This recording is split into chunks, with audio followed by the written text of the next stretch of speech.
ನಿಮ್ ಕೇಳಿ ತುಂಬ ಕೊಡೋರು ಯಾರು? ಕೇಳಿ ತುಂಬ ಕೊಡೋರು ಯಾರು? ಬರೋಬ್ರ ಅಲ್ಲಿ ಪಾರಲ್ಲಿ ದುಡ್ಡು ಬಿದ್ದಾಗ ಎಲ್ಲ ಕೇಳಿ ತುಂಬ ಕೊಡೋರು ಇವ್ರು. ಕುರ್ನೂರ್ದವ್ರನ್ನ ಮಂಜೂರು ಮಾಡಿ 4-5 ಅಂದಳು ಮಧ್ಯಾಹ್ನ ಹೆಸರು ಕೊಡೋಲ್ಲ. ಎಲ್ಲರೂ ಹಿಂಗಾತಿರ್ ಪಟೇಲ್ ಹೇಳುದು ಈಗಿನ ನಮ್ಮ ಅಪ್ಪನ ಹೇಳುದು.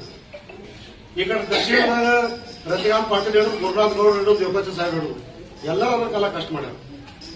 ಅದರಿಂದ ನೀವು ಖಾಯಂ ಸ್ವರೂಪ ಇಲೆಕ್ಷನ್ ಬಂದ್ರು ನೀರು ಬಿಟ್ಟದು ಇಂಥದ್ದಂಗಿಲ್ಲ. ದರ ವರ್ಷ ಇವೆಲ್ಲ ಕೆರೆಗಳು ತುಂಬಬೇಕು. ನೀವು ಶೇತಕರಿಗೆ ಅಂದ್ರೆ ನೀವು ಹೊಲದಾಗ ನೀರು ಬರಬೇಕು, ಶೇತಿ ಉದ್ಯೋಗ ವಾಡಿಸ್ಬೇಕು. ಮೇದಿನ ಸಾಹೇಬ್ರ ಕಾಲ ಒಂದು 14 ಮಂದಿ ವಂಚಿತ ನೀರಿನಿಂದ ಅದು ಪೂರ್ಣ ಆಗಬೇಕು. ದೇವಾ ಎಸ್ಕೋ ಕೆಲವು ದಿನ ಕರಿಸಿ ಹಿಡಿದು ತಳಭಾಗ ಜೋರು ಹಿಡಿದು ತಳಭಾಗದ ನೀರು ಆಗಬೇಕು. ಶೇತಕರಿ ನೀರು ಸಿಗ್ಬೇಕಂತ ನಾವೆಲ್ಲ ವಿಚಾರ ಮಾಡಿ ಮೇದಿನ ಸಾಹೇಬ್ ಎಲ್ಲಾ ಶೇತಕರಿ ಕಾಲ ನಾವು ಅವ್ರಿಗೆ ನೋಡಸ್ ಕೊಡ್ಬೇಕಂತ ನಾವು ವಿಚಾರ ಮಾಡಿದ್ವಿ.